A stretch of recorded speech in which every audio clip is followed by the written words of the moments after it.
Hi guys, it's Roo here from Prepared Camping, and today we're making blackberry wine. I'll put the recipe in the description below. So to begin with, sanitize all your equipment and then add your frozen berries to the bucket. Whilst you're doing that, pop the kettle on. Once it's boiled, pour some boiling water on top. This does two things. One, it will help make sure there's no nasties on the outside, bacteria and things like that. It will help kill them off. And two, it will help to really rapidly thaw down the berries and release their juices. Only half fill it at this stage, that way you can add your sugar, give it all a good stir and you won't be spilling it everywhere. Then when you're happy that it's all thoroughly mixed together, simply top it up with water. Once you've added the water to the required level, simply add a teaspoon of pectinase and stir it in again.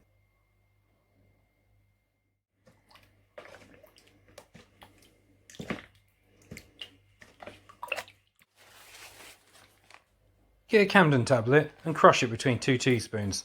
Sprinkle this on top and stir it in.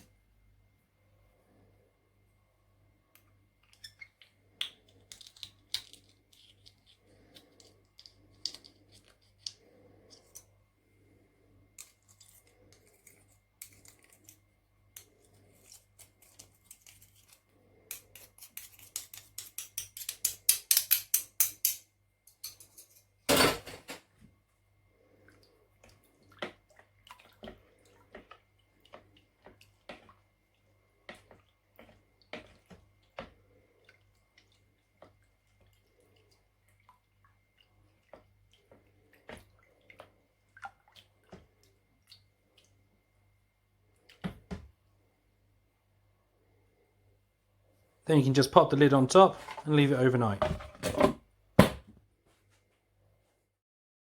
The next day you should be able to add your yeast. Again, take the lid off, give it all a nice good stir to make sure you get some oxygen into there, and then sprinkle on a teaspoon of your yeast and nutrient blend. At this stage we're going to start beginning fermentation, so again put the lid on but don't close it down tightly because you're going to be producing some CO2. Stir this every day for the next 5 to 6 days. Now we're ready to remove the fruit. Simply get another sterilised bucket and line it with a muslin bag. You can tip your mixture into this, then you can lift the bag out, removing all your lumps of fruit.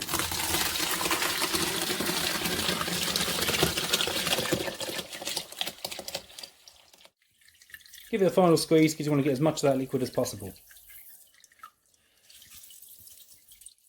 I'm using this glass demijohn as my fermentation vessel, and then I can fit an airlock and a rubber bung to make sure I've got a nice seal on it.